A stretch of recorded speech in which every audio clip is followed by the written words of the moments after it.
करते हैं। प्रशिक्षण संस्थान पर्यावरण शिक्षा के पाठ्यक्रम निर्धारित उद्देश्यों को सुनिश्चित करने आदि में भूमिका निभाते हैं।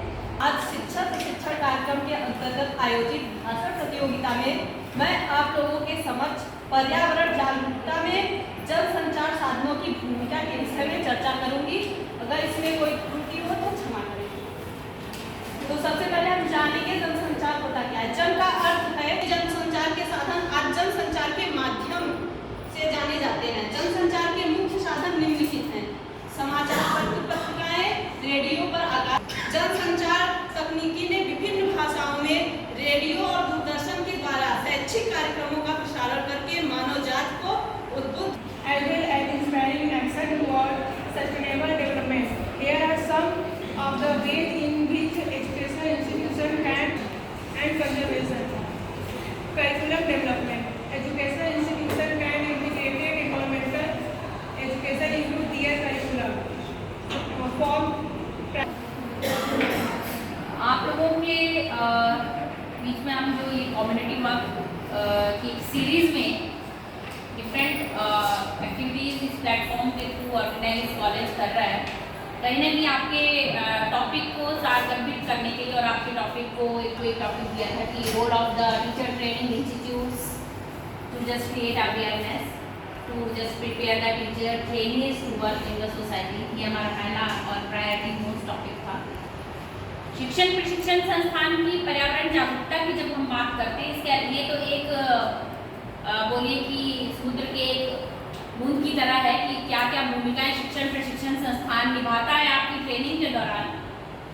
बहुत सारी भूमिकाएं निभाने के लिए तत्पर रहते हैं, बट आज जो मैं आपको देख रही हूँ यहाँ पर प्रेजेंट करते हुए, तो कहीं ना कहीं हमारी भूमिका पूरी हो नहीं पाई।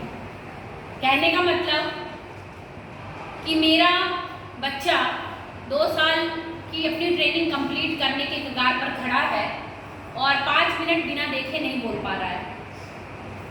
टीचर्स 40 मिनट क्लास में लेक्चर लेते हैं, 40 मिनट उसको बुक से देखना नहीं है।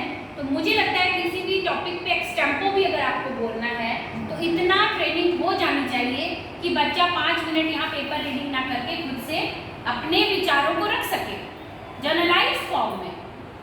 तो यहाँ पर मुझे कहीं थोड़ा सा मिसिंग लग रहा है। जितने भी पार्टिसिपेंट्स आए, speech does not mean to just read the paper. This is the different skill which is known as paper reading. There is a difference between paper reading and speech.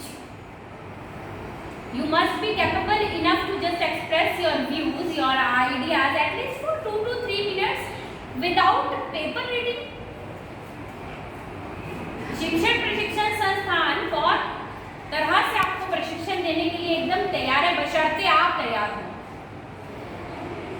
और पर्यावरण की जब बात करते हैं तो 1-2 टॉपिक मुझे लगे जो रेलिवेंस इसको टच कर रहे थे कि अलग अलग activities teacher training institute organize करें, बिकॉज आज के ट्रेनिंग कल के अध्यापक और सर्व करने के लिए नेशन में जाएंगे। जब आप यहाँ से ट्रेन होकर जाएंगे तभी तो आप सोसाइटी में जाके कल को स्कूल में अपने वर्क को एफिशिएंट। ये पता होना चाहिए कि क्यों पर्यावरण के ऊपर इतना ज्यादा फोकस किया जा रहा है।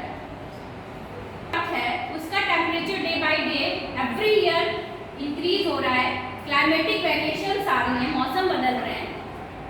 सर्दियों में और गर्मियों में जो एक आप बोलिए कि कोऑर्डिनेशन था मौसम के क्या जा रहा है, कभी कभी सर्दियों का मौसम जल्दी आ जाना या लेट से आना, गर्मियों का बनपा चलना, बरसातें बिल्कुल इसके लिए रिस्पॉन्सिबल हैं जो नेचर को डिस्टर्ब करने पे तुली हुई है।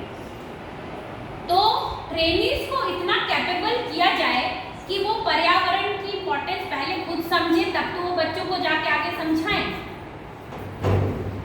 ट्रेनिंग के दौरान हम अलग अलग इवेंट्स ऑर्गेनाइज हम लोग करते रहे हैं, चाहे वो स्पीच है, चाहे पेंटिंग्स हैं, चाहे रैलीज हैं, चाहे सेमिनार्स हैं। हमने भी tried our best to give you maximum for various topics, not only for environment.